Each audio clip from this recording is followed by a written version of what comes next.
Welcome, everyone. My name is Lisa Brown. I'm the Executive Director of ACS. We're thrilled to see you all here. We have a terrific panel today to lay out for us what is at stake in the 2007-2008 Supreme Court term. Given the momentousness of last term, when the Roberts Court, I guess I would say, showed its true conservative stripes in a number of 5-4 decisions on some hot-button issues, I know that we're all eager to hear from this great group what this term augurs. Of course, the likely impact of this term depends upon the nature of the cases that are actually before the court and whether the Roberts, Alito, Scalia, Thomas quartet will have the capacity to further implement their conservative vision. What role Justice Kennedy will play in that endeavor will turn entirely on the actual cases that are before the court. And there is quite a range of cases before the court this term. Including cases addressing, as I'm sure everybody in this room knows, the rights of Guantanamo detainees, the constitutionality of voter ID requirements, the crack powder disparity in criminal sentencing, the constitutionality of execution by lethal injection, the breadth of potential liability under the securities laws, and then a range of preemption, discrimination, and access to justice cases. So it is, and that the court has also to date only granted cert in, when you consolidate the cases, 43 cases. So there are likely to be quite a few more cases. If they're hearing about 80, I guess, on average right now in a term, twice as many cases. There'll be a lot more coming, including 2 potentially very high-profile cases, one near and dear to the hearts of many in this room, whether the Second Amendment's right to bear arms precludes D.C. from banning handguns, and also another potentially high-profile case on whether the Eighth Amendment precludes imposition of the death penalty for rape. So lots of issues, and we could not ask for a more educated or erudite moderator today to help guide us through these, the complexities of these cases.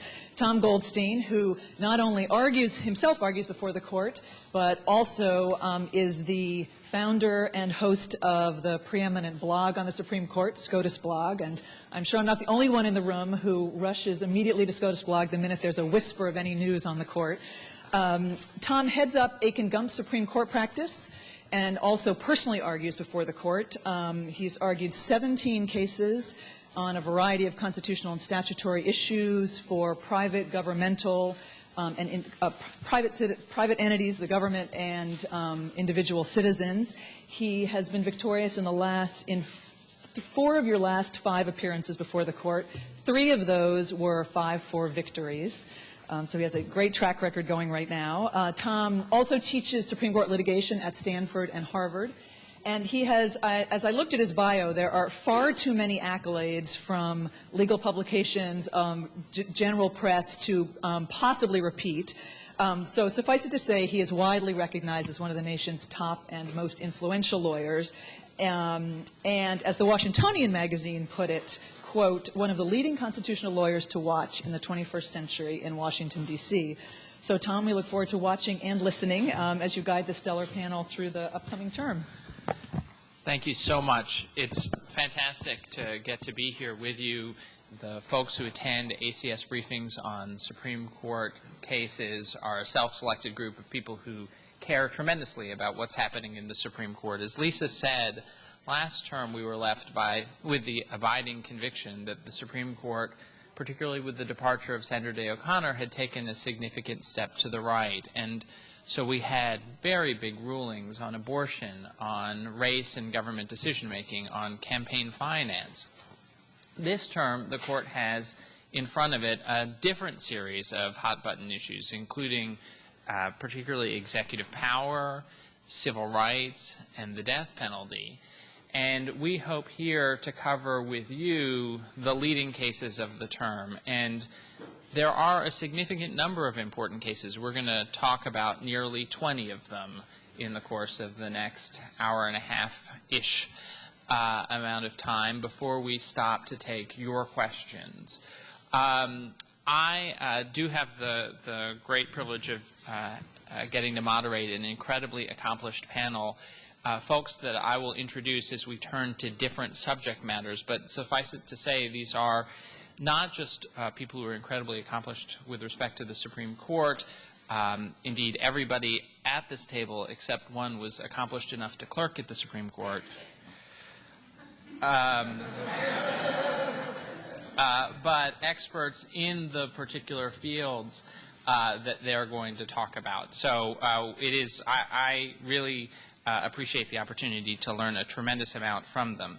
The first cases that we're going to address do involve, I think, the highest profile issue at the court so far this term, and that is the war on terror and the treatment of the detainees at Guantanamo Bay.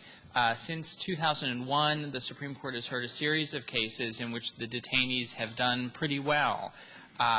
And we're going to turn to Neil Katyal to tell us about the newest installment and in that line of decisions and what might be on tap next. Neil is a professor at Georgetown Law School. Before that, he was the National Security Advisor to the Deputy Attorney General, and he successfully argued the most prominent of the detainee cases, the Hamdan case. So, Neil.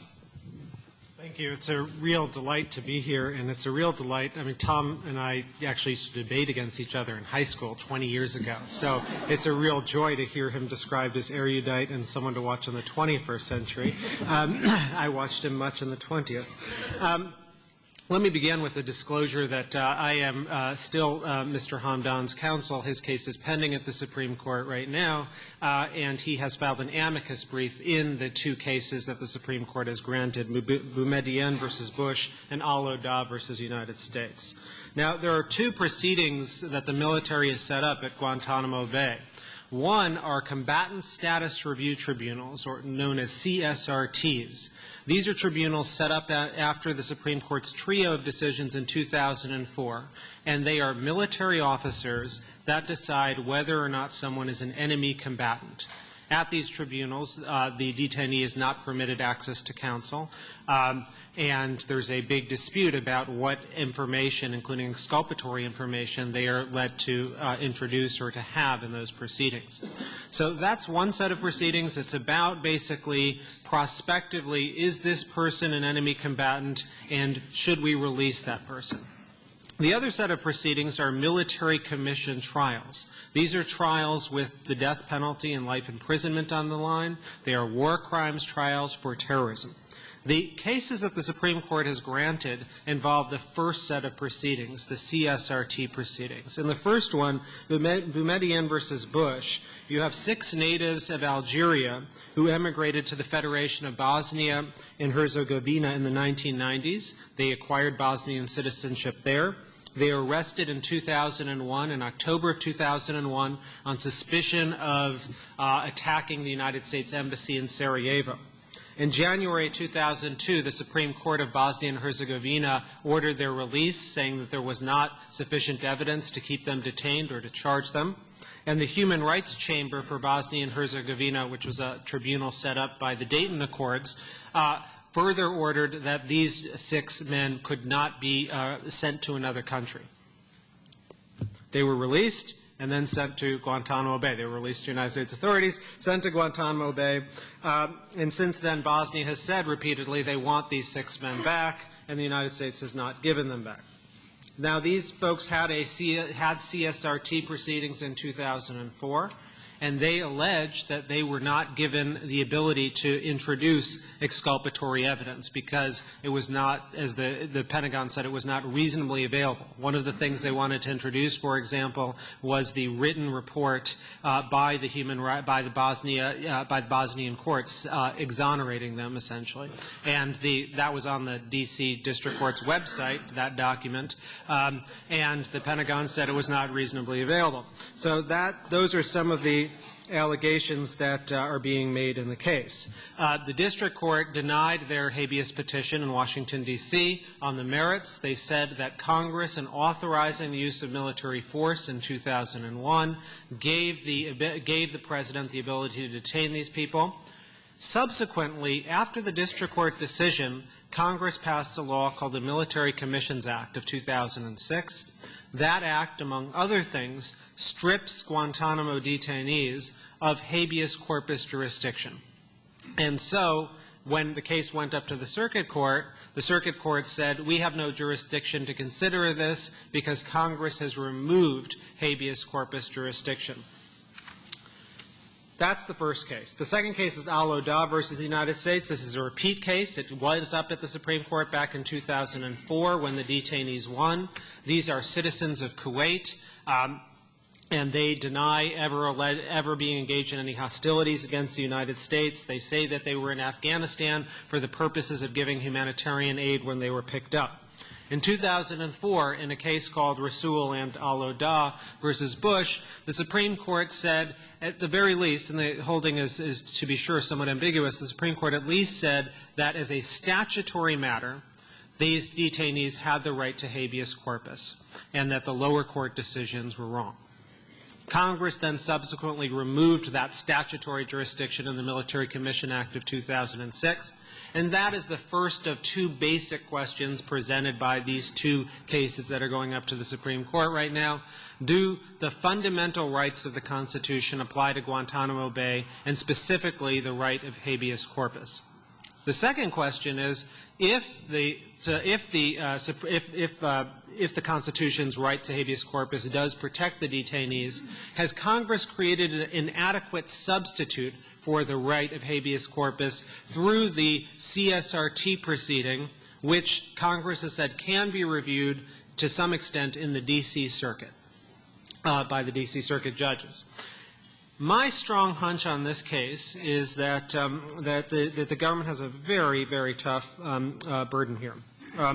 And really, I make this prediction on two reasons. Number one is in 2004, while there's definitely some language that can be parsed either way, I think that there are 5 justices who have said that fundamental rights do protect the Guantanamo detainees. Not every jot and tittle of the Constitution, but things like habeas corpus, our core fundamental guarantees, do extend to the detainees. I think Justice Kennedy, of all the justices, was actually the clearest on this point in a separate concurrence when he said that Guantanamo, for all practical purposes, is United States territory when it comes to these matters. The second reason why I think why the detainees have a good shot on this one is, unlike the 2006 case, they've actually managed to get their act together and hire a good counsel to argue it. Seth Waxman, who is, I think most of you in this room know, one of, if not the leading Supreme Court advocate, the former Solicitor General of the United States, incredibly talented. I think he will be enormously reassuring, and the briefing thus far, I think, really demonstrates the quality of the team that has been put together on the detainees' behalf. So, did you draw any inference, Neil, from the process by which this case got in the door at the Supreme Court? I go back and forth. It's a mystery to me, just so everyone knows. The Supreme Court actually denied certiorari in this case, and Waxman, being the brilliant lawyer he is, filed a petition for rehearing, saying he didn't actually ask them to grant oral argument in the case. He actually just said hold it for a while the D.C. Circuit considers some other related proceedings. The Supreme Court, on the last day of the term, changed its mind and granted the petition for rehearing and set the case for oral argument. Honestly, I'm thoroughly baffled about what that's about. Let me put on your radar screen 3 other cases involving detainees that you may hear something about. None of these are granted. The first one is one that probably, I think, a few months ago was the certain grant, a case called Al-Mari versus Bush out of the Fourth Circuit, involving the detention of an enemy combatant on United States soil. And again, whether or not they have the right to habeas corpus or not, given the Military Commission Act of 2006, which strips not just Guantanamo detainees, but all detainees of the right of habeas corpus if they are labeled enemy combatants. Al-Mari had won a panel decision in the Fourth Circuit, but recently the Fourth Circuit decided to take that case en banc. So I think we will be talking about that case at next year's Supreme Court panel, but not this one. The second one is a case called Bismillah versus Bush and Parhat versus Gates. These are cases that are pending now in the D.C. Circuit. They were decided in the summer of 2006, and indeed when the Supreme Court granted that petition for rehearing that I spoke about a moment ago, they said that they wanted to await the proceedings in these cases. These are cases involving whether what the scope of review is by the D.C. Circuit when they are reviewing the CSRT proceedings at Guantanamo Bay.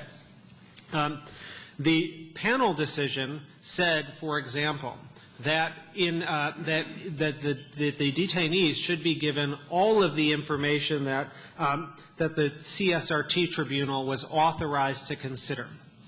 Everything, even if it didn't actually get to the CSRT at Guantanamo, even if it wasn't given to the military officers and the detainee at Guantanamo, they said, the D.C. Circuit said the lawyers for the detainees should be given that information.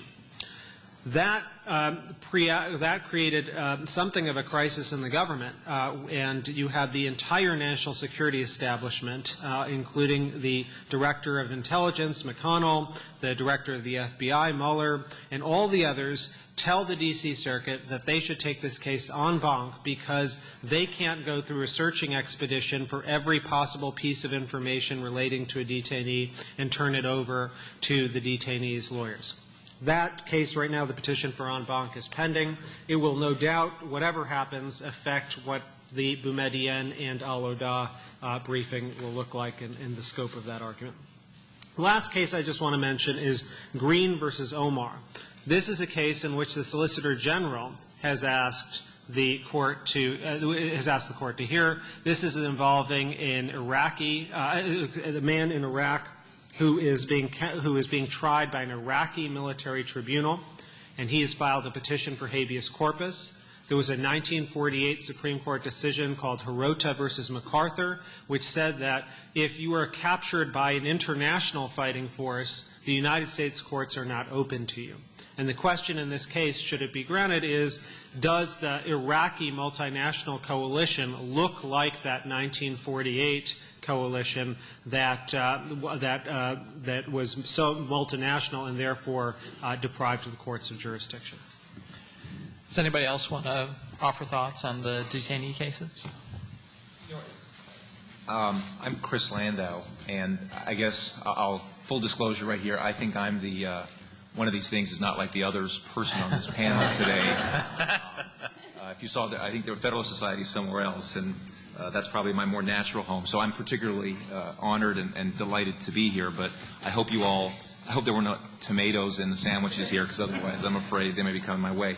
I don't want to challenge anything that Neil said. I guess my thought on these, I just wanted to add a couple things to kind of put it in perspective. And I think these detainee cases I find really interesting because to me this is like the Supreme Court trying to deal with import traditional legal concepts into a whole new world. It's kind of like when they started to deal with traditional notions of privacy once you invented the telephone. I mean, it seems to me after 9/11, the President made a decision and that the response was going to be military as opposed to traditional kind of law enforcement response. And that seems to me to have kind of opened a new paradigm for the whole global war on terror. And I think it's hard to look at a lot of these cases through traditional lenses of habeas corpus and things like that. And it's a real difficulty, I think, when suddenly this war is not like other wars. It's not like World War II, where you had the Germans and you had the battle lines. And this is a war kind of without battlefields. And I think it's one of those things that, you know, I think a lot of people would have a hard time imagining that enemy soldiers who get captured, you know, in Germany in World War II would have been able to file a habeas petition. I think it raises questions then, you know, well, can you apply that kind of law in this new kind of war? We use the word war, but obviously a war can mean a lot of different things. And so, you know, to me, in a sense, you can't necessarily, you have to look at this through a somewhat broader prism than just traditional habeas, because it's kind of like putting a square peg in a round hole. To me, that's what makes it really interesting. I mean, it's kind of why these cases, I think, are so difficult, because we have these traditions like habeas that we cherish. And yet we're, you know, this case doesn't feel like the traditional things, but I think the court, you know, I think it's one thing for the court to say, look, these folks have been in Guantanamo for 5 or 6 years. We can have a problem with them never having had a hearing. But I think, how do you say that that's a problem without also creating a rule that would allow folks who are captured on the battlefield in Germany, like in World War II, to have a habeas right? And I think it's that kind of stuff that makes these cases, even though on these facts it may look quite compelling, I just think the court has to step back and make sure that it's not overstepping its traditional boundaries.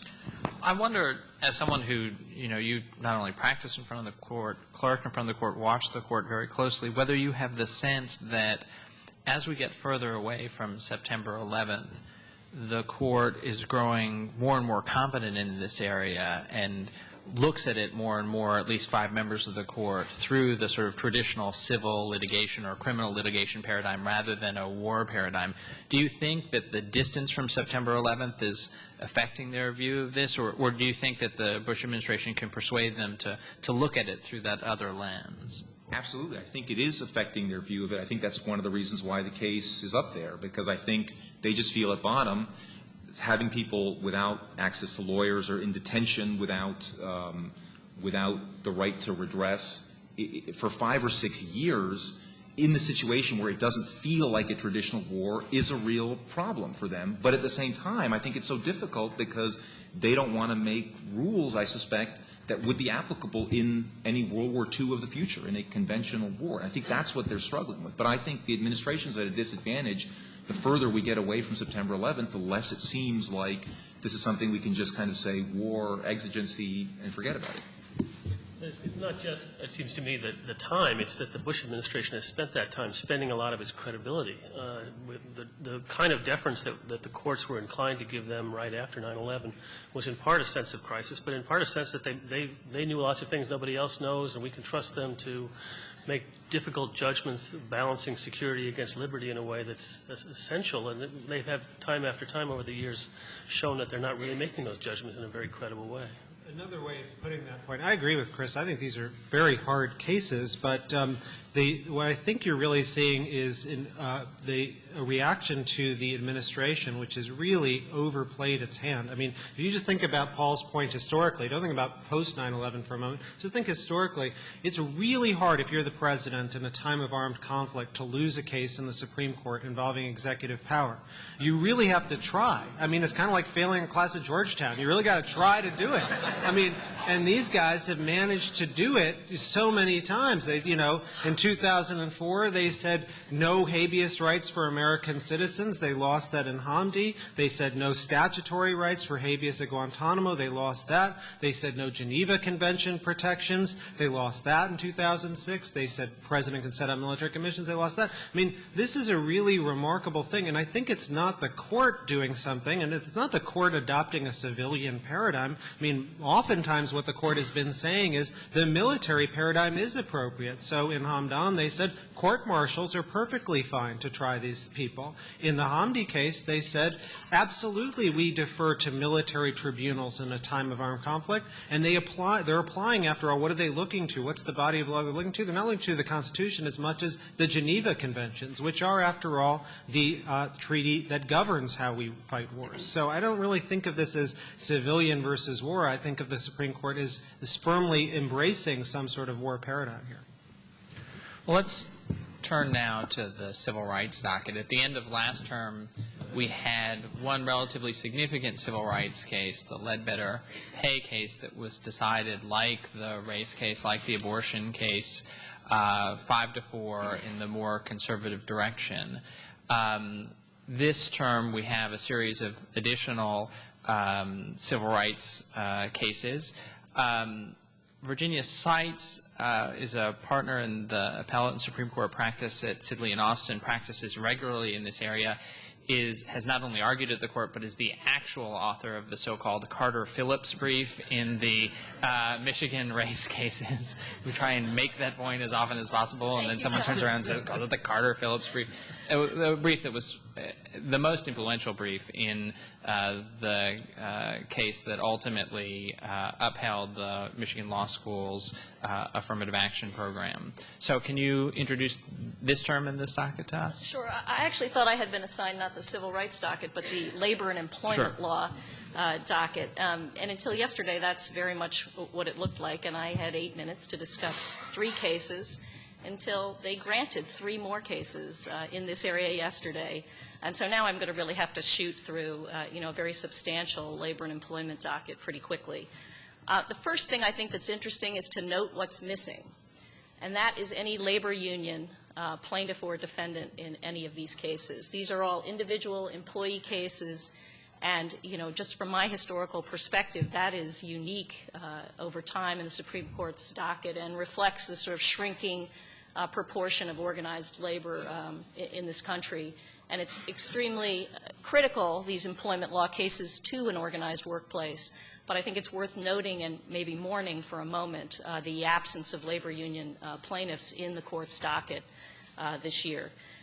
Of the 6 cases in the employment docket, 3 involve what I think of as process issues, the process of litigating a discrimination claim, and 3 involve the actual substantive contours of the anti-discrimination right. And I'm going to just take those in those 2 clumps. The first case, you probably all know that to file a discrimination claim under the Age Act or under Title VII, you have to file a so-called charge with the EEOC. In Federal Express versus Holowicki, the court will actually decide whether an employee who filled out a 20-page affidavit and filed an intake questionnaire has filed a charge with the EEOC. There's actually a split in the circuits about whether that's sufficient, and the reason there's a split is because what this employee filed did not result in the employer being notified that there was a charge or in any conciliation process. So the employee who thinks they've put the agency fully on notice, the employer, on the other hand, says, look, there was no conciliation, I never had any notice of a charge. So the question is this intake questionnaire good enough to be a charge? I think there are 2 things that are really interesting about this case, leaving aside the sort of highly technical nature of it. First of all, the EEOC is the culprit here. There is absolutely no reason why an employee should have to figure out whether filing Form 273 is good enough to file a discrimination charge or whether they instead had to file Form number 5, which is essentially what this turns on. In my mind, there's absolutely no justification for a government agency to have that situation be the case, and the employee shouldn't have to pay for that. The second thing that's interesting is this case feels a lot like a very controversial case from last term when a prisoner was essentially told by a judge, this is the date by which you have to file your notice of appeal, and he complied with the judge's deadline but not the statutory deadline, and the appeal was thrown out. This case has a fundamental fairness feel that's a lot like that case, and I think the court is going to be confronting the sort of symbolic significance of twice in a row throwing out something where really the employee feels quite rightly like they've put the agency on notice that they have a charge, but it's not sufficient for purposes of the statute because the conciliation process didn't happen. I mean, the other thing that's kind of remarkable is that there's a certain disregard, contempt for the EEOC here in the litigation on both sides. I mean, no one seems to think there's any point in doing the conciliation. So for all those reasons, I think it's a more interesting case than it appears. Whether an intake questionnaire is a charge is not that interesting a question, but for all these other reasons, I think it is an interesting case.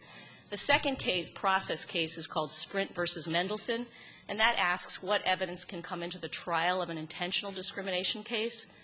There's a lot of briefs filed in this case. It's seen as very important because what's really at stake is whether the court can consider what's called other supervisor evidence in figuring out whether there was age discrimination or not. And that is other employees coming forward and saying a different supervisor discriminated against me, or employees from other parts of a company coming forward and saying the company discriminated against me in this other division. Can that evidence come in? Is it relevant under Federal Rules of Evidence 401? Is it too unduly prejudicial under Federal Rule of Evidence 403? The employer's position is it can never come in.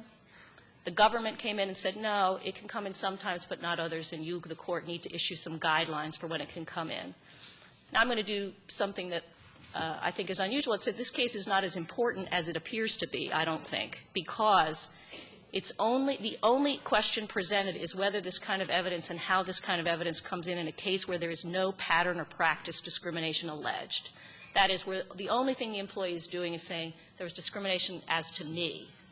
And in almost all of this kind of case, where you see an allegation also made that the company engages in a pattern or practice of discrimination, and then obviously all this evidence does come in.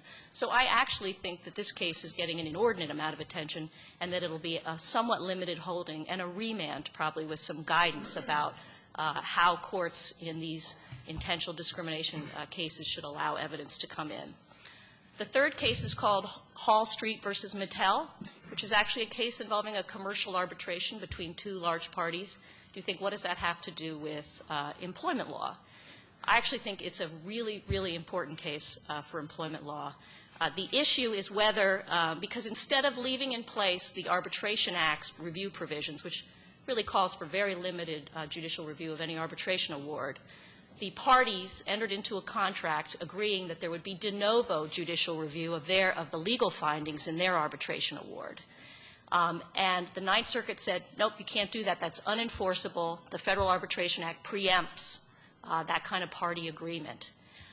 I think this is critically important because now there are so many employer-employee agreements where there's arbitration of statutory discrimination claims. And if you cannot agree in those agreements that there will be de novo judicial review of an arbitration involving a statutory right to non-discrimination, you are really saying something about how much discrimination law in this country will be decided perhaps incorrectly in informal tribunals that I think is inconsistent with, you know, the judicial system and with what Congress intends in the anti-discrimination laws. So I don't think the court is going to be that excited about the idea that the Federal Arbitration Act prevents parties from agreeing to de novo judicial review of statutory discrimination claims, and I hope that's going to inform the decision. Full disclosure, Sidley is representing Hall Street in that case, so I'm not completely unbiased. I mean, the other issue that's never been decided fully is whether the Federal Arbitration Act covers collectively bargained arbitrations in collectively bargained workplaces. And in those kind of arbitration, there have always been grounds other than the FAA for reversing arbitration awards. So if they now hold that the Federal Arbitration Act applies to organized workplaces and you can't add to the grounds for reversal of an award, what does that do to drawing the essence of the award from the collective bargaining agreement and the other standards of review? I think this case has huge implications for employees that maybe aren't evident on the face of it. Now, the three claims involving substance of the causes of action I have to deal with much faster because they were just granted yesterday, and I read all the briefs overnight, except for the first case I'm going to talk about because I'm representing the petitioner in that case, Gomez-Perez. They involve this really important question about whether particular discrimination statutes include causes of action for retaliation. That's whether, you know, employees can also complain that when they charge discrimination, they got punished for doing that. Gomez-Perez asks whether the provisions of the Age Act governing federal employees include authorized retaliation claims. And the second case, which is called Seabox West versus Humphreys, asks whether Section 1981 of the Civil Rights Act permits a plaintiff in a race case to pursue a retaliation claim. As many of you know, the court addressed retaliation recently in Jackson versus Birmingham when Justice O'Connor was still on the court and held 5-4 that you could have a retaliation claim under Title IX of the Civil Rights Act. Now that Justice O'Connor's gone, I think it's going to be much tougher to convince the court to infer a retaliation claim. So I think both of these cases are both critically important because a huge percentage of the employment discrimination docket is retaliation claims, and you know, very likely potentially to go, you know, the wrong way in this term because I'm not sure how much weight Hef Jackson will continue to have in these different contexts. One other twist in Seabox that I think is critically important, if you read the petition and the reply brief, you'll see it's not just an argument that Section 1981 doesn't include a retaliation claim, but an argument that Section 1981 has been displaced in this setting by Title VII's retaliation claim. That is very similar to arguments made about Section 1983 claims being displaced by other detailed and comprehensive statutory schemes.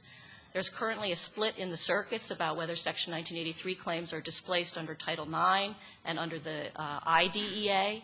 So this case, I think, has the potential to have a deep effect on this whole notion that federal statutes displace these general civil rights causes of action, which I think is very, very important to the civil rights community. The last case I'll mention is Kentucky Retirement System versus EEOC, which addresses whether Kentucky's disability retirement plan covering state and county employees violates the AGE Act. And it does expressly differentiate treatment under its plan based on age. The AGE Act contains a unique formulation saying it only prevents arbitrary discrimination, and the state has seized upon that language to argue that when it has different kinds of justification for age-related discrimination, the fact that there's explicit differential treatment based on age can't be dispositive. The government obviously opposed that. It's not clear to me that that case has relevance beyond the age setting. But I just read the briefs overnight, so I can't be. So that we don't fall behind, does anyone have any quick reactions with respect to these cases? Other than it's interesting to see the employment discrimination docket get to be such a significant part of a small number of cases they're taking overall at a time when the court, I think, clearly is inclined in the pro-employer direction. I think you're going to see a fair amount of movement in the law in that direction in the near future. I was scheduled to speak last until yesterday. Well, both with respect to the executive power detainee cases and the labor and employment or civil rights cases, we had seen traditional ideological divisions in a lot of decisions where you would have the left and the right. Criminal sentencing is an area where that hasn't been as true. And so if we could turn to Professor Carol Steiker, who's been a professor at Harvard since 1992 and is regarded, I think, by many quite rightly as the nation's leading criminal law and criminal procedure authority. Thank you, Tom. The court will hear 2 federal sentencing cases on Tuesday, the second day of the term, and they address related issues about how much discretion federal trial court judges now have in this new era in which the federal sentencing guidelines have been held to be advisory in the federal judiciary rather than mandatory.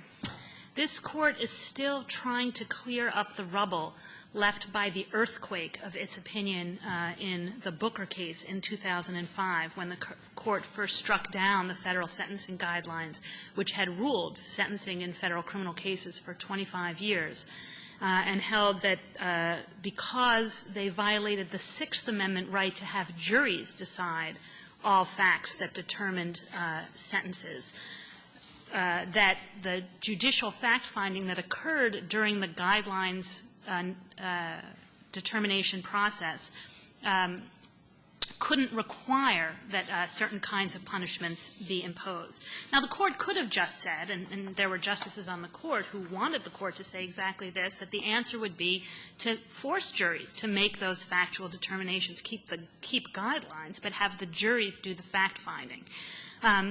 Probably due to the influence of Justice Stephen Breyer, who had been one of the original members of the Sentencing Commission that created the guidelines, the court wanted to keep more of the initial guidelines structure in place, which had all the fact-finding in judges' hands.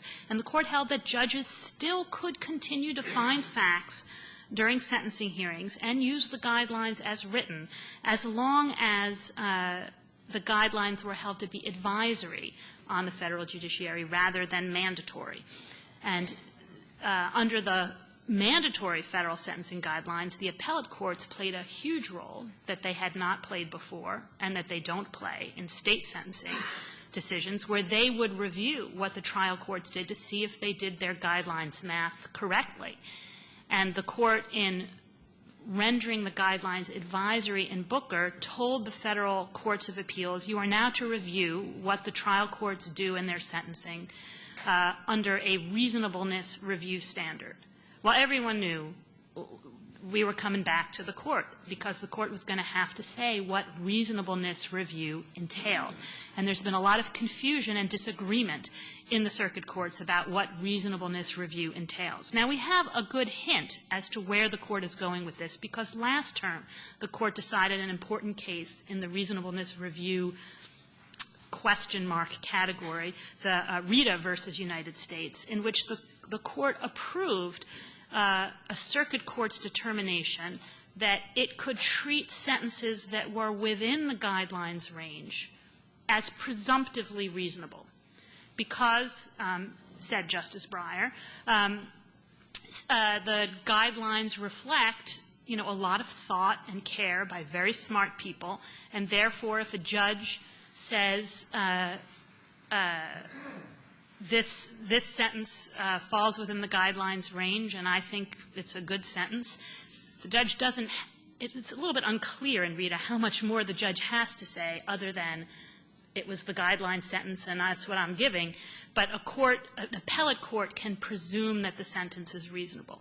But the court was very clear to say a couple of things. One is that trial courts can't presume that they must start with the guideline sentence because the statute that remains to guide federal judges in their sentencing gives them a list of things they must do, things they must consider. They must try to make a sentence that's not more than necessary under the circumstances including facts about the offense and the offender and the guidelines range and the need to promote uniformity. So the guidelines range is only one element that a trial judge must consider. So trial judges cannot say, I must start with a presumption that the guidelines range is reasonable, although an appellate court can have that presumption. So the Rule 1, or for many trial court judges, is don't get reversed. So if you know that the appellate court's rule is if you sentence within the guidelines, that's presumptively reasonable,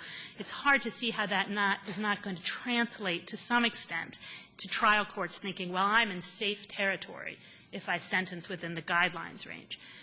But there's not tremendous fear of that happening because the federal judiciary, left, right, and center, have hated the federal guidelines and have uniformly, left, right, and center, considered them too harsh, especially in drug cases, so that you have judges like Judge Paul Cassell, who would be very comfortable over at the Federalist Society and is often there, writing impassioned decisions from the bench decrying the sentences that he's been required to impose under the guidelines and under mandatory minimums.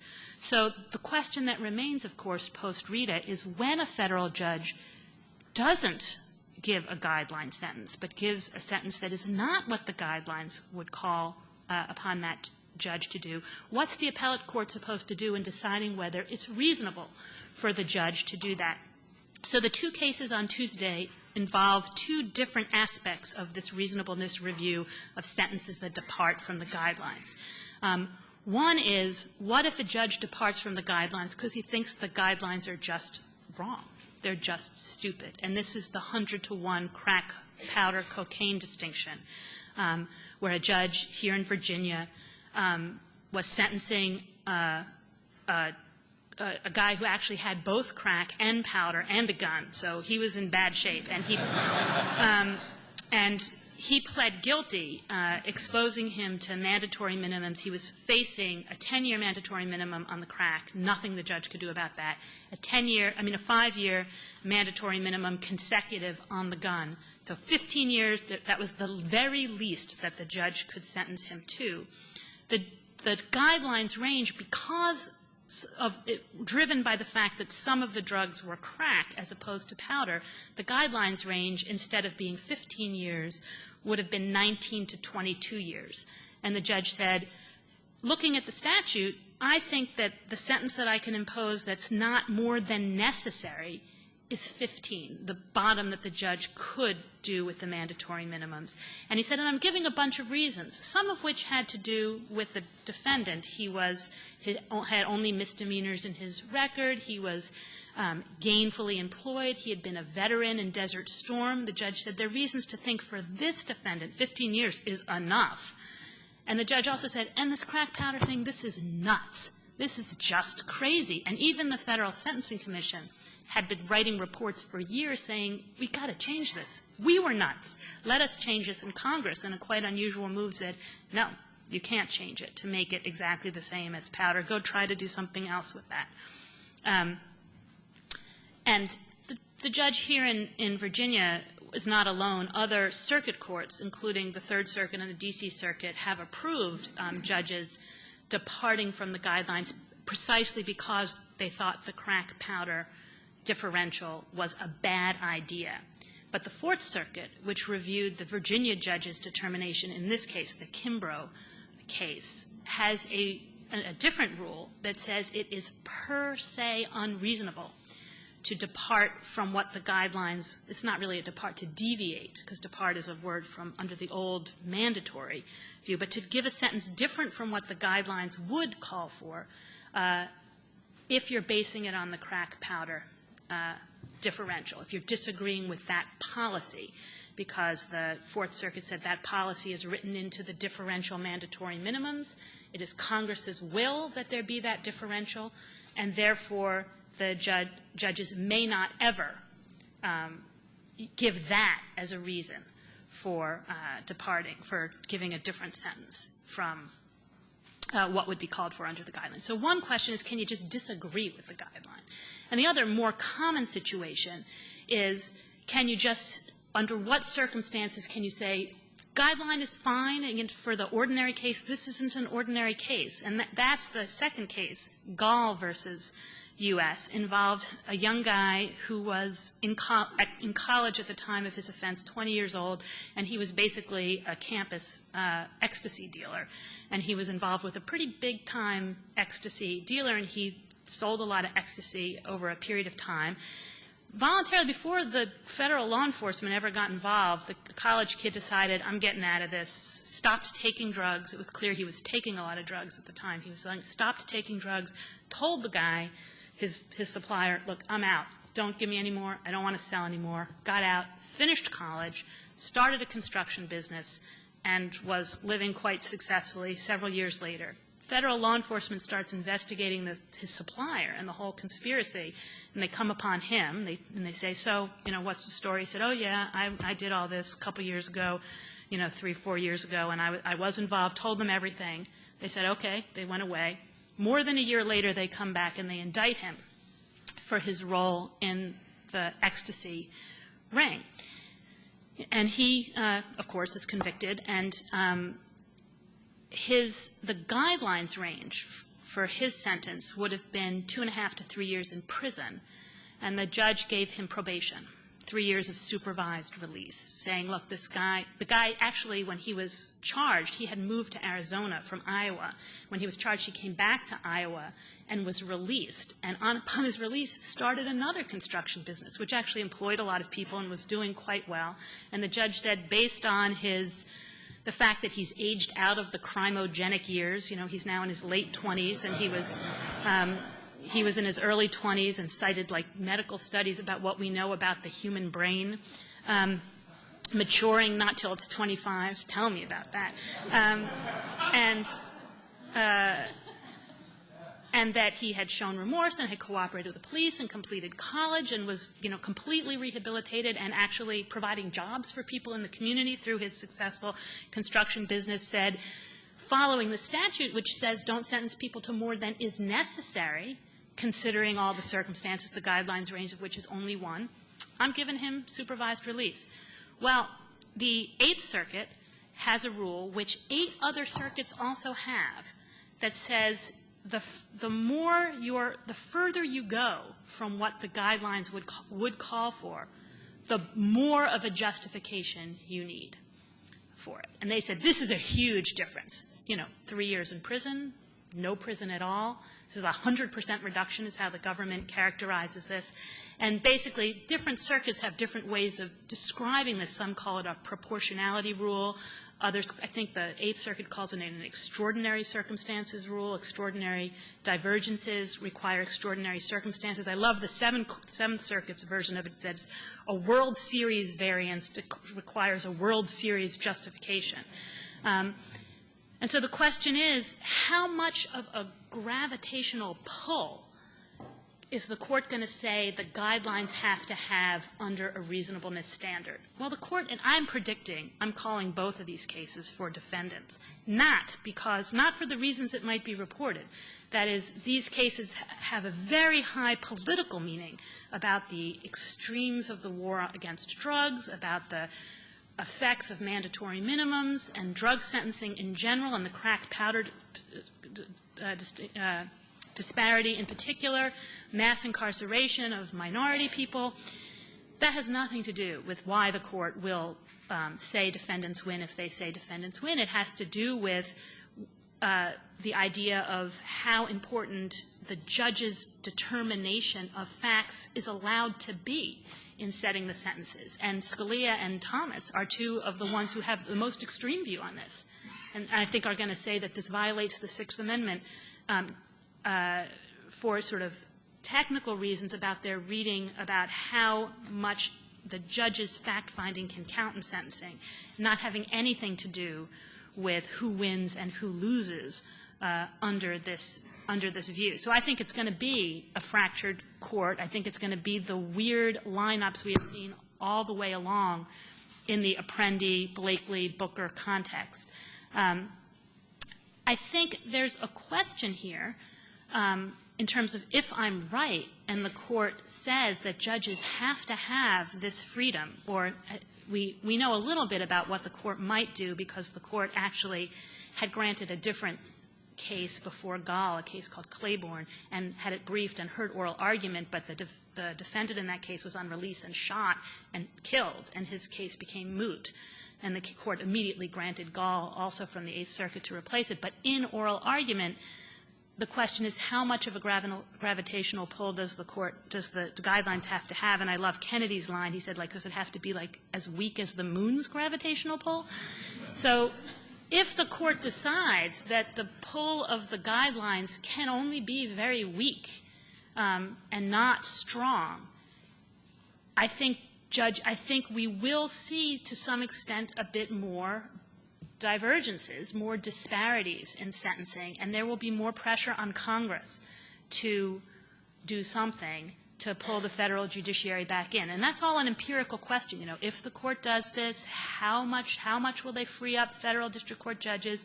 If federal district court judges are freed up, if those 8 circuits that say the further you go from the guidelines, the better reasons you'd better have, if that's not true anymore, how much are we going to start to see the satellites floating out there away from the gravitational pull of the guidelines, and how much pressure on Congress will there be to rein in disparity? These are questions that are going to remain if the law develops the way it looks to be developing post-Rita. So, Neil, let me stick with criminal law and turn back to you for the intersection of criminal law and executive power. Medellin versus Texas is, which the court's going to hear soon, is I think the most procedurally complicated case I've ever seen. It took me the whole weekend to figure out what was going on in this case. Okay, so bear with me for a moment. The United States and Mexico are both parties to the Vienna Convention on Consular Relations. Article 36 of that convention says that the signatory states are to notify when they detain a foreign national, they are to notify the other country's consulate about the detention and the potential criminal trial, and give them the right to request assistance and give that legal assistance to the individual. Now, the optional protocol to that convention, as to which both the United States and Mexico were signatories at the time, said that the International Court of Criminal Justice shall have compulsory jurisdiction to decide disputes, Article 36 disputes. the United States has subsequently withdrawn from that optional protocol. So what happens in this case is that in 1993, Medellin is arrested for 2 rape murders. He's a man who had lived all of his life in the United States, though he is a Mexican national. He told the arresting officers that he was a Mexican national. They did not give him access. They didn't notify the Mexican authorities about this. And while he was in police custody, he confessed to the murders. The case goes to trial in 1994. He is convicted and sentenced to the death penalty. And in 1997, the Texas Court of Criminal Appeals affirms. And at no time during his trial or appeal did he raise this Article 36 issue. In 1998, he files a state habeas corpus petition raising this Article 36 issue. And the trial court denies relief on the ground that it is procedurally barred because he didn't raise it before, and because they say it wouldn't have made a difference in his case even if he had raised it because he had some other counsel at his trial. And that decision was affirmed by the Texas Court of Criminal Appeals in 2001. In 2003, the Mexican government initiated proceedings against the United States in the International Court of Justice, saying that Medellin and 50 other individuals were deprived of their consular access rights. And the ICJ agreed with Mexico and said that there was a violation and that the court and ordered the United States courts to reconsider the convictions and sentences, notwithstanding the fact that they might have been procedurally barred under state law. In 2003, Medellin filed a federal court habeas petition, and that was denied by the district court, which said, well, it wouldn't have made any difference even if you had consular access because you had other counsel at trial. In 2004, the Fifth Circuit affirmed this decision and said basically that the Vienna Convention didn't confer any private rights on the individual, that the Vienna Convention was really about the rights of the Mexican government, but didn't give Mr. Medellin an ability to walk into court and try and enforce those rights as part of his defense. Medellin then asked the Supreme Court to hear his case, and the Supreme Court back then in 2004 agreed to hear his case. In 2005, the President issued a declaration saying that state courts, including Texas, were to provide the required review under the ICJ's Vienna decision and had to consider this Vienna Convention argument. The Supreme Court then withdrew its grant of certiorari, dismissed it as improvidently granted, figuring that the state courts will sort out the meaning and effect of President Bush's determination. In 2006, the Supreme Court heard a different case called Sanchez-Lama versus Oregon, which agreed with that Fifth Circuit determination that I told you about a moment ago, in a separate case, obviously, that the Vienna Conventions create no privately conferable right on an individual. The issue that the Medellin case raises is, does this presidential decree ordering enforcement of the Vienna decision require the state courts in Texas to comply and listen to the President's determination that they must consider these Vienna Convention claims, notwithstanding the procedural bar under the applicable law of Texas. The petitioners are obviously they have a hard time in this case. Mr. Medellin has a hard time in this case insofar as Sanchez-Lama already said, and there were 5 votes for the proposition, that there was no privately enforceable right under the Vienna Conventions. And so what they are saying is, our case is different, because that was the kind of general freestanding claim about enforcement. Here you have the President saying that that the state courts have to comply with a specific order with Mr. Medellin's name attached to it, that is, that he was part of the Vienna decision.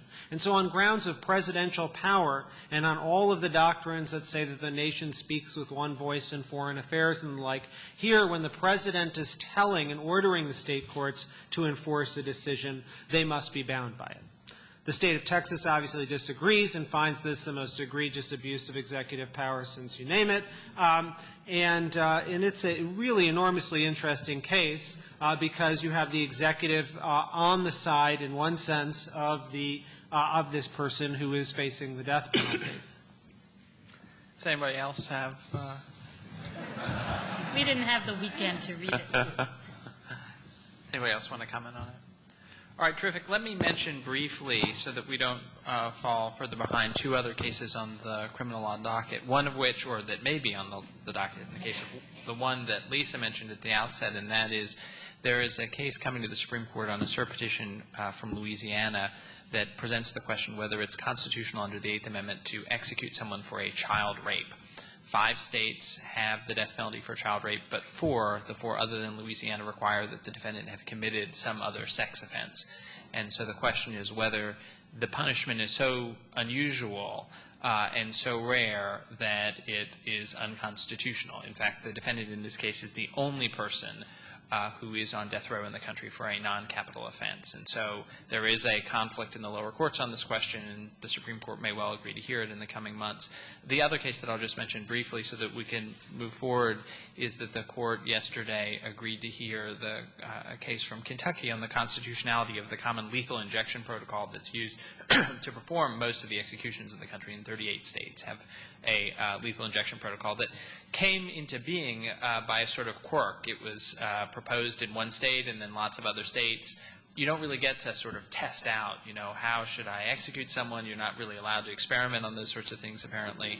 And so lots of states copycatted the lethal injection protocol, and it causes, according to some authorities and some studies, potentially very significant pain in the course of the execution, because one of the drugs involved can cause excruciating pain, while another of the drugs completely freezes the individual who's being executed, all of his muscles, and so he can't express the pain involved and allow them to correct the problem, and the court will take up the constitutionality of that protocol. We've talked a lot about sexy sort of hot-button issues, including executive power and detainees. We've talked about important criminal law issues, labor and employment and civil rights. But the court's docket increasingly has been filled with very important commercial cases, so we should definitely take time to talk about those. Last term, the Chamber of Commerce prevailed in almost every significant case in which it participated, which shows an orientation on the court towards which side is going to prevail in cases of individuals versus companies, or perhaps the companies against the government. Chris Landau is the head of the Supreme Court and Appellate Practice at the Kirkland & Ellis firm, has argued at the court, including in the recent Buckeye check cashing arbitration case, which he won.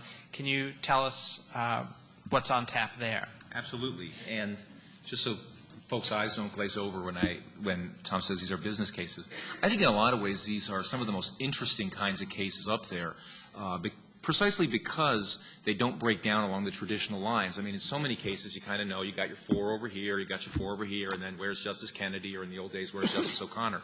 I think preemption cases in particular have traditionally led to very interesting lineups and have led to people often kind of playing against type. I mean, on the more conservative side, you have the real Federalists who typically are very into state power. But the paradigm for a lot of these cases is you have federal regulatory scheme that says X or approves X, and then you have state court lawsuits that want to impose a higher duty of care or a higher standard than the federal law prescribes. And so you actually have basically somebody who is for federalism, let's say for states' rights in that situation, is actually on the plaintiff's side, winds up on the plaintiff's side then, but then you have the kind of competing impulse, which is, gee, this scheme is not rational, this is crazy for business, and so you have a lot of competing impulses. And the same thing on the liberal side, suddenly people who more traditionally are friends of or are receptive to arguments in favor of federal power, suddenly becoming staunch Federalists in some of these situations. So I like that. I think that makes it exciting. It means that, I think good advocacy can really make a difference in these kinds of cases, and they're often very quirky. And I think again the cases that fit the bill this term are really no exception to a paradigm that has been going on now for several decades, and I expect will really continue. The first one I wanted to talk about is a case called Regal versus Medtronic, which is about preemption for medical devices. And if you want to market a medical device, you got to go to the FDA and get approval. And there's a process for doing that. The parties dispute how rigorous that process is, but there's no question that the FDA has to determine as part of its statutory mandate that the device is safe. Well, and the question is, of course, when the device is used and somebody is injured, they want to bring a state court lawsuit and say, hey, this device injured me and is unsafe, is an inherently dangerous device, or was negligently designed. And the company says, whoa, wait a second. We were approved by the FDA. The FDA had to determine we were safe. It's kind of it's an interesting juxtaposition of kind of the regulatory state that was created in the 20th century against kind of traditional common law regulation through lawsuits, and kind of what do you do with common law lawsuits in a new regulatory world, and to what extent are individual juries and courts able to kind of second guess something that the FDA has said is safe, and how closely are federal agencies really looking at this? I mean, I think in a lot of senses that the question is what the federal agency is doing, is that just basically setting a floor, or is that setting a ceiling? The thing about preemption cases that makes them, I think, hard to talk about in forums like this and in newspaper articles, whatever, is that they often turn on very intricate statutory language, and you have lots of little, subsections in parentheses, and you have to really look at the language. So, I think it's useful, though, to think about these more at the 30,000-foot level, at least for purposes of this discussion. I won't get into the minutiae of the statute, other than to say, there's a circuit split on this. In this case, the Second Circuit held that this was preempted, that a lawsuit based on the safety of the device was preempted, and the plaintiff has now come up to the Supreme Court and said, no, the federal the FDA is not actually imposing any federal requirement for the device. It's just kind of saying, yes, this thing is safe, but it's not basically stopping the states from doing more. So again, you can kind of see the federalism implications here, and I think it all depends. Justice Breyer will probably try to think of what makes the most sense. What is the Platonic system that actually works? And because that's the way he thinks about things. And so, it's interesting to kind of look at it from those perspectives. You have the perspective of the individual injured person and say, look, I was injured by this. You don't lightly assume that Congress took away my tort remedies. And so, again, I think it's very interesting to see the interplay there. There was a dissent by Judge Pooler. I think the opinion in the Second Circuit was written by Judge Katzmann. But, again, there's kind of an interesting issue whether or not companies can have safe harbors. In other words, if federal approval of a device or a drug is basically a safe harbor. And there's certainly a strong argument that a company can say in that, look, we need to market our drug or our product in 50 states, okay? We can't have a system in our country where, I need to market my thing, but, Alaska says, oh, no, to market it here, you got to do this and that. And Kentucky says this other thing. And, it raises very interesting kinds of issues like that. But again, I think in all these cases, even though they're kind of pitched as business cases, they really are federalism cases. The next one I just want to talk about briefly is closely related. It was actually one of the ones granted yesterday. It's called Warner-Lambert. It also comes out of the Second Circuit, and it has a little bit of an interesting twist on this paradigm, which is the plaintiffs in this case, to try and get around federal preemption, are saying, look, this was about a drug that was approved by the FDA. And the plaintiffs say, okay, that was approved by the FDA, but you, drug manufacturer, committed fraud on the FDA. So even if usually this kind of stuff would be preempted by what the FDA does, you can't submit bad studies or do whatever bad conduct you did that basically tainted what the FDA's conclusion was. And this kind of raises some very tricky issues in that, is a state court tort lawsuit the appropriate forum for really deciding whether there was fraud on the FDA?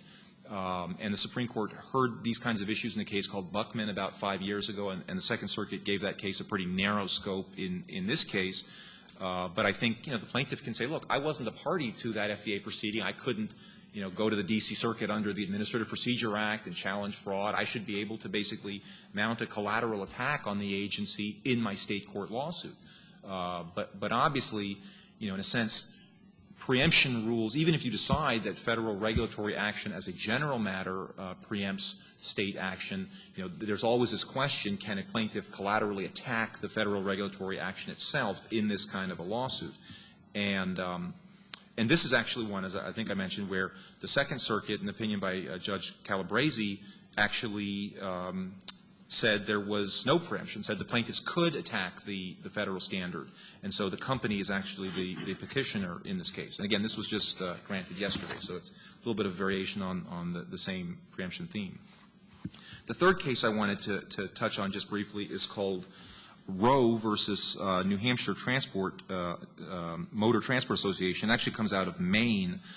This is one of those great cases that we have now in the Internet age where so much commerce that used to kind of be, you go down to your local Sears to buy something. Now you go to Sears.com and it's delivered to your house. In a sense, as commerce is moving into a new world, that's presenting states with all sorts of new regulatory challenges. And in this case, it's about over the Internet sales of tobacco and phone sales of tobacco. You may remember a few years ago there was an interesting case on over the Internet sales of wine that kind of created some new issues. This case is very much in that model. That case was about the Constitution's Dormant Commerce Clause. This one is actually a preemption case. Maine passed a law that basically is justified by making sure that minors can't order tobacco. Obviously, if a minor goes into a store in Maine and you get some kid, the kid has to show an ID, I presume, to show the storeholder. And I think everybody kind of considers that's the way it works. That's fine. That's not so easy when somebody orders something over the Internet.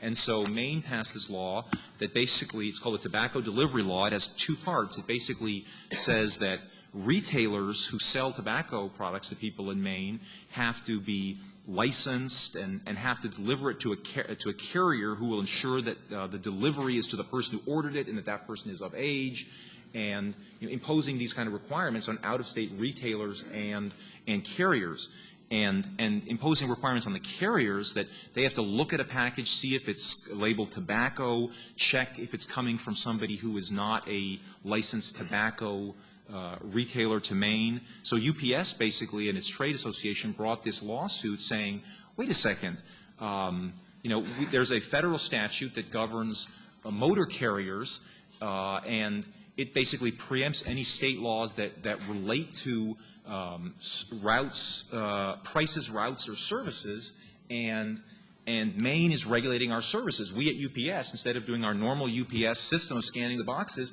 now have to check every box, and 50 states required this. This would be a nightmare. And so again, I think there's some very interesting kinds of economic efficiency arguments. You can't have a balkanized situation versus your traditional federalism arguments. I mean, they all play up, but it's against the backdrop of a new world of Internet commerce and a new world of no longer going down to the local 7-Eleven.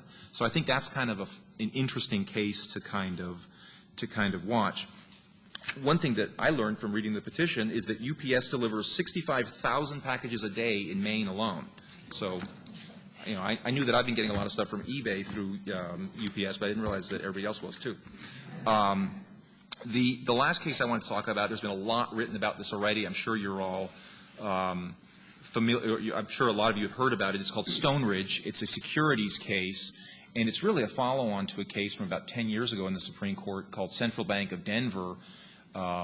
It all comes out of something called Rule 10b-5, which is a rule from the Securities and Exchange Commission. The Supreme Court implied a private cause of action to enforce the rule, and I can't resist it. I'm not strong enough to resist the impulse to say in this gathering, it goes to show the danger when courts imply causes of action that weren't created by Congress. That just leads to all sorts of questions. I'm sorry, I had to get that out there, but I guess you invite me to these things for a reason, so I have to say those things. But I think it's an interesting case because basically the court created this cause of action, but it doesn't have the traditional bells and whistles that a typical cause of action has when Congress enacts it. It doesn't have, your statute of limitations, and it doesn't have, a clear definition of how broad it goes. And listen, the laws Congress writes have enough gaps and ambiguities. The ones they don't even write, don't even go there. But anyway, in Central Bank of Denver, you typically think of a securities case kind of being Enron, right? That Enron can be sued because it makes certain representations that are false or that are not complete, and then people say, well, look, I bought shares because based on these misrepresentations. There's always a question about how far does that extend beyond Enron? And in the past, people would bring aiding and abetting theories of liability against law firms or banks or other companies that they say, cook the books with the Enrons of the world. And in Central Bank of Denver, the Supreme Court said there is no such thing as aiding and abetting liability under Rule 10b. This case basically raises the question whether or not the primary liability under Rule 10b is sufficiently broad to encompass people who in the past would have been aiders or abettors. So basically, in this case, they're trying to say that, the issue of securities is a company called Charter, that these other companies like Scientific Atlanta and Motorola basically entered into kind of bogus deals allowing Charter to cook its books and did so knowingly. And these folks want to bring a securities action in a primary capacity, not aiding and abetting, but saying that Scientific Atlanta and Motorola, you were a primary violator of this with respect to the Charter securities. And so anyway, as I think you all know, there's been a lot of controversy just politically about this. The SEC wanted to come in on the side of the plaintiffs and had a vote to that effect. The Bush administration didn't come in on the side of the plaintiffs and, in fact, ultimately came in on the side of the defendants. And the SG's brief says basically, look, at the end of the day, you can't show reliance, even if like a secondary actor does deceptive things. At the end of the day, the plaintiff who's buying or selling securities over here in this company can't say that in buying these securities it was relying on the bad acts of all these other people. So anyway, I mean, I think it's considered a pretty primo securities case. There's about 30 amicus briefs, I think 15 aside. So that's one to watch. It's got a lot of attention. Just very briefly, I wanted to note that there's an Exxon Valdez case that is making its way to the court. It was not fully briefed yet, so it's going to be, I think, decided in a couple of weeks. But it looks like a pretty solid bet for a grant. It's a $2.5 billion punitive damages verdict. There's a circuit split on the conditions for imposing punitive damages in Admiralty. And, it's never a sure bet up there, but that case looks like one to keep our eyes out for. So I think that is what was on my agenda. Terrific. Anyone else want to comment on this? I would just say quickly on the Stonebridge case, the most interesting piece really is what the Solicitor General did. It came out with a kind of Solomonic brief, which was careful not to preclude third parties from being liable for some kinds of deception, but by focusing on reliance, basically said that you have to show that you were specifically relying not just on what the issuer said, but what somebody else said. And so it's sort of moving in the direction of saying, well, maybe law firms, maybe accountants will be liable, but not these third-party contractors of the kind that were in that case. So it was actually an interesting process to see them wrestling with huge amounts of pressure on them both sides and coming out with an interesting position. That's true. So let's tackle as the final area that we want to talk about before we turn to questions the First Amendment and First Amendment related issues, including particularly election law. Paul has done not only a fantastic job as the chair of ACS's National Board of Directors, but is the co-chair of the Appellate and Supreme Court practices and the Media and First Amendment practices at Jenner & Block, has argued 12 cases at the court, including significant election cases. So, Paul, can you tell us what's going on in those fields? Sure, Tommy. I thought I'd start with the non-election case. The one main free speech case they have there is in a rather unsavory area of child pornography, which, of course, the Supreme Court has long held as an area where you can ban speech even if it's not obscene. The theory having always been that child pornography is harmful to the children involved, both in the production of the material and in the further distribution of it around the world. In the Free Speech Coalition case a couple of years ago, 3 or 4 years ago, the court held what Congress can't ban is speech that looks like child pornography but isn't, so-called virtual child pornography that's either generated by computers or is done with actors who are over 18 but look like they're not. And what happened then was Congress passed a new statute trying to get around that. The Congress is of the firm view that this kind of material may be protected speech, but it has bad effects. It whets the appetite of bad people. It creates a market. It creates law enforcement problems of various sorts. And so what they decided to do in the new PROTECT Act was to ban pandering of speech as if it were child pornography, whether or not it really is. And so the law says if you send some material to somebody and you utter something that would suggest that you think it's child pornography or he should think it's child pornography, whether it is or it isn't, that's pandering and that's a felony. That was held unconstitutional in the lower courts. And so essentially the problem in the case is that if you imagine somebody sending some images to somebody that are not child pornography, for whatever reason, and you send an email message that says, look at these hot pictures of kids to your friend, it doesn't have to be limited to a commercial context, that's a potential felony. And basically what the effect of upholding this law would be to say anytime anybody is sending material around the world, they would have to sort of put up front, by the way, this is not really child pornography, this is virtual child pornography, otherwise they'd be risking pandering allegations. The government's main argument is, well, this kind of speech is either true and therefore illegal because you are sending real child pornography, or it's false because you're trying to fool somebody into thinking it's child pornography. But there is this kind of middle ground where you just say, look at these hot pictures, and they're not child pornography. And I think the court is going to be concerned that this is an indirect way to try to overrule the Free Speech Coalition case, which was written importantly by Justice Kennedy. So I think there's a reasonable prospect that certainly Justice Kennedy will control it and will likely, I think, be concerned about the Congress trying to overrule him. In the election area, we have 3 cases now. The number was added to yesterday by a case, which maybe I'll start with, which is the Crawford case out of Indiana involving a statute in Indiana that requires all voters who show up at the polling place to have a government-issued picture ID before they can vote. This is a kind of law that's being passed around the country. I think it's about 15 states now, and depending on how you view it, it's either a really salutary anti-fraud measure or a cleverly designed way to try to suppress the vote of a particularly identifiable group of people, minorities and Democrats.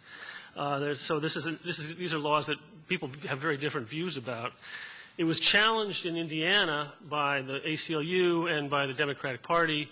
That summary judgment was granted against the plaintiffs. It went up to the Seventh Circuit. There was a split panel decision with Judge Posner writing the majority. He said he didn't doubt that there was some disparate impact of this law, that some people would be deterred from voting, that it would hurt the Democratic Party. The Democratic Party therefore has standing, but he held that the state's anti-fraud concerns were sufficiently legitimate to allow the law to stand. Judge Evans, the Democratic appointee, wrote a dissent in which he said this is not a too thinly veiled attempt to discourage turnout by Democrats, and he noted that there isn't a single instance in the history of Indiana of anyone ever being prosecuted for impersonating a voter. So he said, why use a sledgehammer to hit either a real or imaginary fly on a glass coffee table? That was his question. Rehearing was denied 7-4, again with a very partisan breakdown among the Federal Court of Appeals judges. It was interesting to see the court take the case. Clearly they must have decided this is an issue that needs to be resolved before we go through a whole round of another election year. So it'll be very interesting to watch and see which way they come down on this issue, where both the concerns about fraud may be overblown and the concerns about voter deterrence. The record is unclear on that. It's a little hard to make a record on who won't vote because of these kinds of laws. So it'll be interesting to watch and see what the court does with that. Next week we have 2 cases being argued involving nomination processes, each of which is a little complicated, but I will try to boil it down as we get toward the end here and leave you some time for questions. Otherwise, Tommy will start yelling at me, and we don't want that. In the Lopez-Torres case is a challenge to the New York State system for nominating one particular category of judges who are elected in New York, which is the Supreme Court judges, which, as probably a lot of you know, is the main trial court, not the appellate court. And they've been elected for a long, long time. And since the 1920s, they've had a particular system for nominating people that every single party in New York that wants to nominate a candidate for that position has to follow. It was designed at the time Tammany Hall basically ran the state. And at least those of us who are on the plaintiff side would say this is basically an attempt to have the appearance of democracy while allowing the county party leaders in each county to basically nominate the candidates unilaterally. And that's certainly how it's worked out in practice. It's essentially undisputed that in reality what happens is the county party leader just picks his friends and they get nominated for Supreme Court judge. The system is a very intricate system involving the judicial conventions which meet for one single purpose, which is to nominate candidates for that party's candidates for that particular category of judge. The delegates of those conventions have to be elected in primary elections earlier in the election year. People have to run for the office of judicial delegate, which has only one function, which is to show up at that one convention. And there's a very large number of these delegates that have to be elected in each judicial district, and they have to come from each little assembly district within each judicial district, and there's a really high number of petition signatures each person has to get. And then when they show up on the ballot, there's no way that anybody could identify who that delegate is or who they are supporting for judgeship. So effectively what this means is it's impossible for any insurgent who doesn't have the support of the county party leader but wants to run for judge to gather up a lot of friends, get them all to run for the office of judicial delegate, get enough signatures, get them all on the ballot, and then somehow educate people in each of those separate assembly districts about which delegates to vote for if they want that insurgent candidate to be nominated for judge. So the fact is, for 80 years, there have been no insurgents nominated for judgeship in the state of New York, in Republican parts of the state and Democratic parts of the state. There is effectively nomination by the county party leaders, not elected officials, but party leaders. And in most parts of the state of New York, that's effectively the same as appointing them judges, because you have a lot of parts of the state where one party or the other dominates. It was held unconstitutional in the Federal District Court in New York and in the Second Circuit, affirmed unanimously, the argument being that this effectively prevents voters and candidates from associating with each other, having the opportunity to have that democratic process operate. In the Supreme Court, there's been a kind of a somewhat different argument made that these laws basically intervene in the affairs of each political party, essentially guaranteeing that the party leaders will dominate it, that the rank and file has no role to play in the most important things the party does, which is nominate candidates.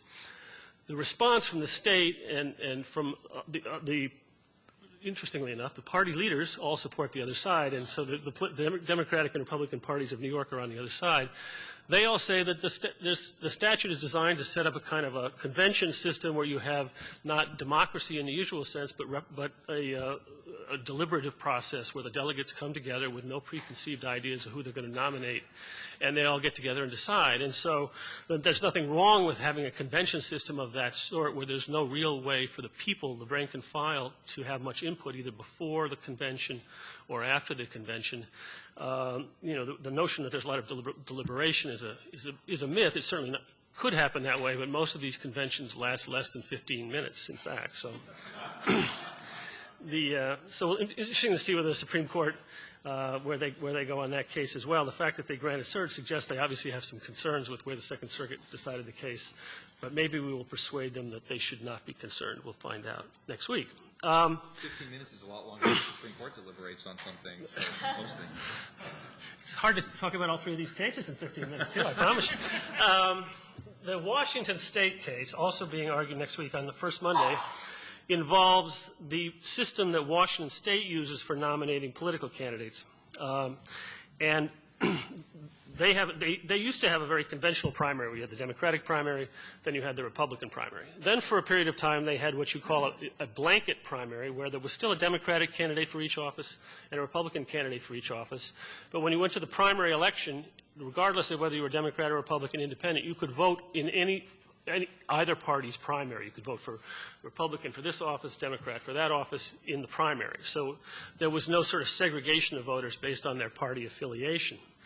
And in a case called California Democratic Party versus Jones a few years back, the Supreme Court held that that kind of primary election is unconstitutional to be imposed by the state, because what it effectively does is allow Republicans to invade the Democratic primary and vice versa, preventing the party from having that place in the process where it can decide for itself, associate with its own members, and decide who they want to nominate for office.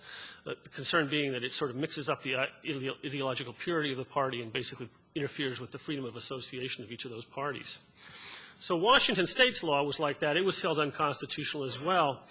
But one of the things that California Democratic Party versus Jones said was that it's okay to have a completely nonpartisan mixed-up primary of the kind they have in Louisiana, where basically everybody runs, they just have their names on the ballot, and the top 2 vote-getters get to run in the general election. So it's just essentially a nonpartisan primary.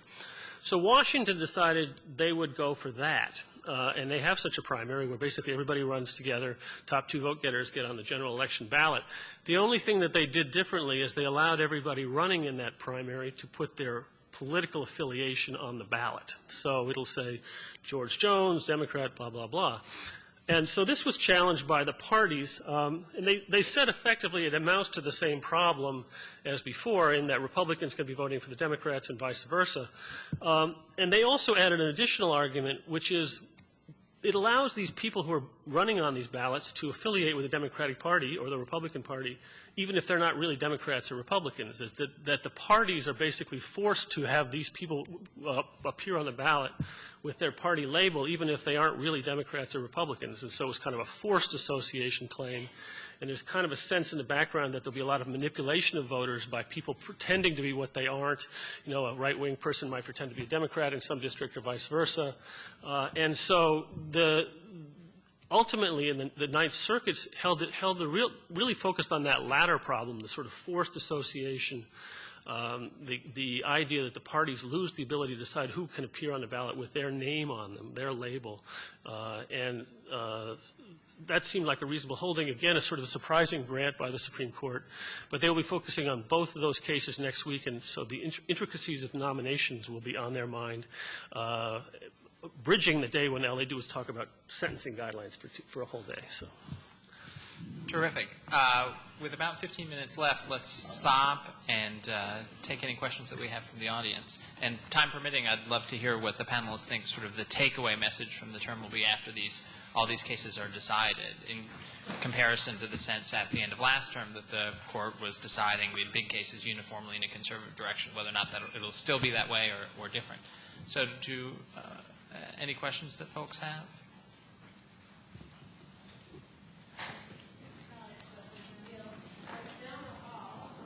Maybe, actually, I apologize. Yeah, let me get you the microphone, and then if you could identify yourself. Can you hear me better? Yeah. Okay. Down the hall. Could you identify yourself? Oh, I'm Stephanie Mensmer from Mother Jones Magazine. I'm sort of going back and forth from Federalist Society over here. So I heard the acting Associate Attorney General talking about some of the detainee cases, or the aliens cases, as he was calling them. And he was talking about, he said that the system that the government has put in place to replace habeas corpus is actually better than habeas corpus, and there are more protections in Better this. for who? Yeah, for the aliens. For the aliens, of course. And so I was wondering if you could talk about that, because he was saying that, there's better protections, they have better legal I guess they have all the same rights to assert their constitutional rights in that forum, just not through habeas corpus. I mean, I think that argument's pretty easy to see through. I mean, if they really were bent on giving more protections than habeas corpus, nobody would be fighting this case. I mean, the idea that it just doesn't even make any sense. I mean, they lobbied Congress in 2006 precisely because they said we can't have the right of habeas corpus because it'd be too difficult for us, and it would, shackle the president's hands on the battlefield, this and that. And now, when they're forced to defend their position, they're actually saying, oh, we're giving even more rights than habeas corpus. I mean, the proof is in the pudding. I mean, these CSRT proceedings have been released to the, under FOIA in redacted form. And, you can take a look at them, and certainly don't look like any habeas corpus proceeding I've ever seen. I mean, first of all, they don't have a lawyer. So that strikes me as a, pretty significant difference just to, off the bat. And then the information that they are given in the CSRTs, like, the facts in Boumediene, I think, are very powerful. I mean, we're talking about, they say, I want to see, we just want them to have the court decision that exonerated us, which happens to be on the D.C. Court's website, and they say it's not reasonably available. So I think it's a tough argument. I would not be surprised, frankly, if privately those folks at the Justice Department are doing something to moot the case. That's would be my guess as to what they're doing, is figuring out how to release these people, change the policy, this, that, whatever, because I think the writing's on the wall on this, despite what they publicly may say.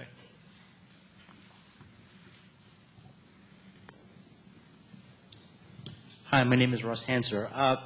I was hoping the panelists could try to abstract a bit away from the discrete cases and talk for a minute about the sort of prospects for jurisprudential development over the course of the term. Are there modes of analysis that are gaining sway other than whatever goes through Justice Kennedy's head? And is there anything to this sort of perceived split between Justice Scalia and Chief Justice Roberts on how honest or forthright to be about overturning precedent and so forth? I mean, I guess I would, with respect to the latter point, which is probably easier to discuss than this jurisprudential developments that will happen just this term, there was this sort of perceived split last spring between Chief Justice Roberts and Alito on one side and Scalia and Thomas on the other side about how far to go and how clear to be about we're really overruling BICRA or whatever it is.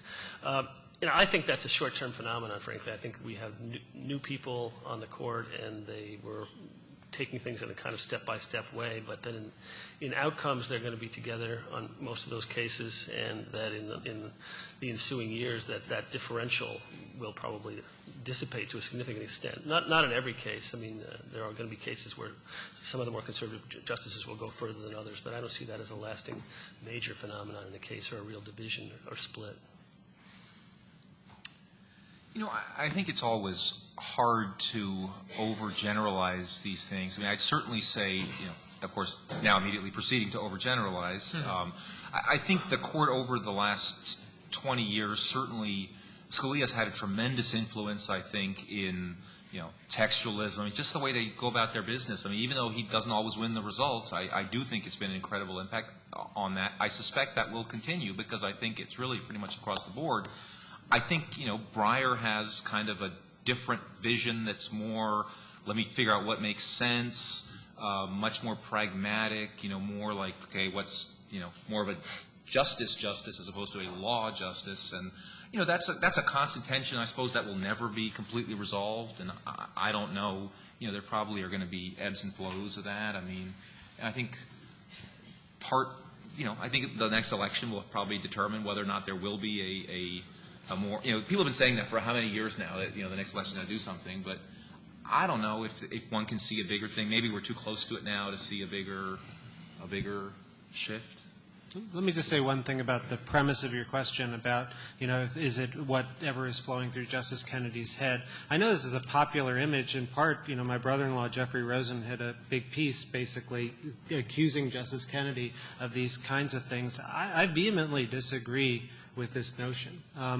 I think that what Justice Kennedy brings is actually not having one set method of approach to a case, and that's what creates the agony. But as a litigant, that is the most important thing. That's what you want in a judge. You want someone who is going to agonize every night, thinking through this stuff really hard without bringing, every single preset notion so that everything is already preordained. So I think there's a tremendous value to having someone like that on the court. And I wouldn't say that it means that decisions are unprincipled in some sense, rather the result of really serious, heart-searching inquiry.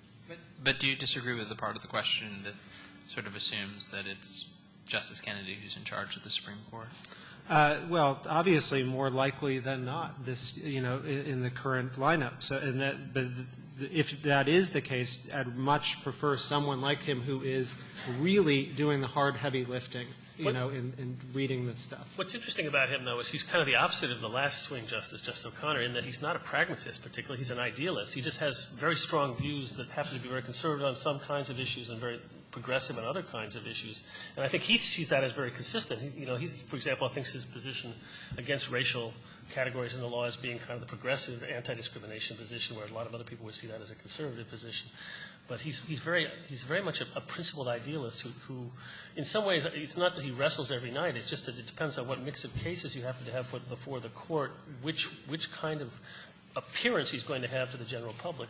Well, I certainly agree that that he will go farther than Justice O'Connor, which I see as a benefit in concrete cases. The problem, in my view, with the Justice O'Connor court was you didn't know what the decisions meant a lot of times at the end of the day. You know who won and lost, but how much did they win or lose? How do litigants plan their affairs, governments, private corporations, and the like? With Justice Kennedy, you do have more of a guidance function, and I think of that as a good thing after, again, all of the struggle that I think he does go through. I think one man's modesty is another man's lie, too. I don't really believe that the modest or incremental approach that Justice Alito takes is a fleeting phenomenon. I think he's going to stick to that, and I think he's going to maintain a belief that that's the right way to proceed until you're certain. And I don't think it's dishonest in the way that he was perhaps accused of being dishonest. And I expect him to continue to proceed in that kind of incremental way without believing that he has to make a pronouncement before he's ready to. The only thing I'd add is that the bitterness that's been documented on the court, both in the opinions between the sort of warring factions and in sort of inside reports about how the justices deal with one another, may make the court less incremental than it is in the past. And there are intimations in many opinions that each side feels that the other is not respecting, in some sense, precedent. Then when it's their turn to feel bound by precedent, they say, well, you guys didn't, so let's do what we think is right. If you're not going to be bound by precedent when you don't like it, we're not going to be bound by precedent when we don't like it. That may not be what they say, but it may well be what they feel. And so I think the new dynamics on the court may well have a galvanizing effect toward change in a bigger way rather than incrementalism, whatever jurisprudence is put forward as being what's applied. The retaliation cases will be a good barometer for that because Jackson versus Birmingham is a very recent decision involving interpretation of a statute, not the Constitution. And so the extent to which it's embraced or rejected in the statutory interpretation of the federal ADEA and the Title and Section 1981, I think, will be very telling.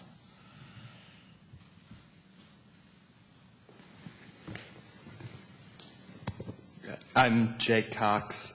Tom, on SCOTUS blog, you recently posted something suggesting that one impact of this term as opposed to last term would be a more liberal shift in the decisions, primarily as a result of the selection of cases rather than any actual shift in the justices, and that might have an impact in terms of a backswing favoring the Republican Party in the 2008 election. Do you think the most recent 17 grants influence that prediction? And for everyone else, with or without the last 17 grants, do you think that prediction is accurate? Well, the wonderful thing about predictions that are based on cert grants is that you say, oh, the case is going to come out this way, and it'll have that consequence, is that it takes months for it to be disproven, and by then everybody's forgotten it. So I regret, Jay, that you took the time to put it on the public record. My idea was, look, you look at Guantanamo, which I think the detainees will win. You look at crack powder, which I think the public will care about. You can go through a litany of cases, and as you say, just because of the sort of case selection that's out there, including the civil rights cases or the labor and employment cases, which unlike Ledbetter are, I think, at least likely to come out somewhere in the middle or favoring the employees, the takeaway message, I think, from the term is going to be much less conservative than last term. Now, you ask about the new cases. I think the highest profile ones are lethal injection. People care a lot. They hear about executions. California's executions have been stayed for a considerable amount of time. There are fights going on in individual states all the time. And I think the cert grant suggests that the persons who are subject to execution are likely to win. It's a hard case, and it will be very narrowly decided. And voter ID, the fact that the court stepped in, again, suggests some concern about these statutes. Very hard to tell, because I think Paul is right that the fundamental reason that the court took voter ID right now is that it didn't want these fights in the run-up to the November 2008 election. Just said, let's get this over with. The other case, though, that I think is more important than any of the ones that I just mentioned or that we've talked about so far, with respect to your question, is the D.C. gun rights case. Because there, like we do in the context of abortion, we have something that is single issue for voters. The folks who support the NRA principally, but also those who favor gun regulation, view this as one of the seminal issues of our time, either a tremendous question of individual liberty or a question of public safety. And I should disclose that I work for D.C. on this case. This case is pending on a cert petition. Both sides have agreed that the Supreme Court should hear it. There's a circuit conflict, and so I think the Supreme Court, for the first time in about 70 years, is going to have something to say about the Second Amendment, and that's a big deal. The statute involved says if you're in the District of Columbia, you can't have a handgun. You can have a shotgun or a rifle. You can't have a handgun. And the question is there an individual right to possess arms outside the context of militia service? For a long, long, long, long time, the federal courts thought that the Second Amendment right was limited to militia service based on some language in an early Supreme Court case. Some academic commentary came along, gave the Second Amendment some more thought, said, this isn't sort of a junior varsity right. We ought to take it very, much more seriously. And the Department of Justice under Attorney General Ashcroft switched sides on the question and said there is an individual right to bear arms. And the rubber hit the road in this case, the D.C. case, where the Federal Court of Appeals here became the first federal court ever to invalidate gun legislation under the Second Amendment. So there, I think, that's going to be really, when it comes to the politics of the election, the defining case, because there's Iraq, there's the economy, there are things that matter to individuals' day-to-day lives who don't come to a lot of ACS Supreme Court previews to their enduring regret and loss. But they don't decide, they're not going to go, Hillary Clinton, I think she'd resolve the crack powder disparity in sentencing because of the Sixth Amendment. It's not really on their agenda list. And so there, I think, if you talk about the elections, that case could be consequential. But I too, am interested in in the 2 minutes we have remaining, whether or not other folks have views on it. I think the criminal cases certainly support your prediction, Tom. So just if you want, now that it's on the record, if you look at, it's rare you could look at a group of criminal cases in the Supreme Court, in any Supreme Court, but especially in this one, and say, the defendants are likely to win most of these.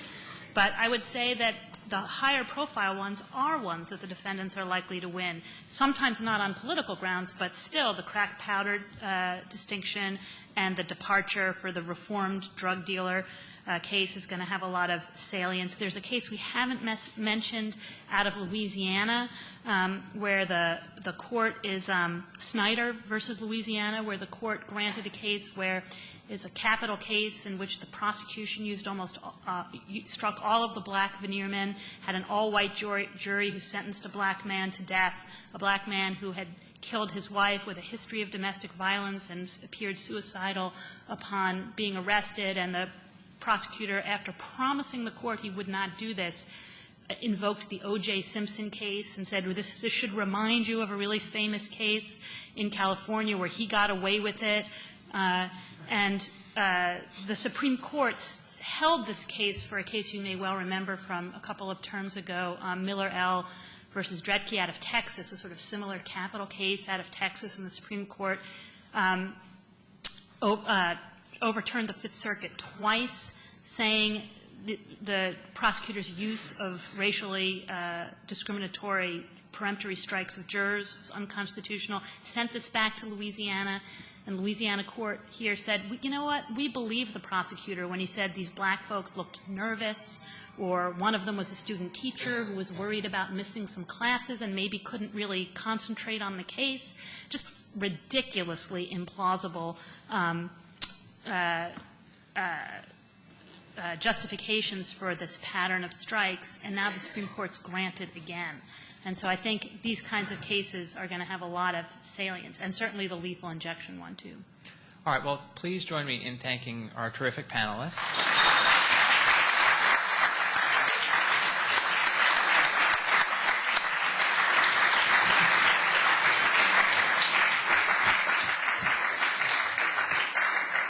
And we hope to see you at the term ender wrap-up in June.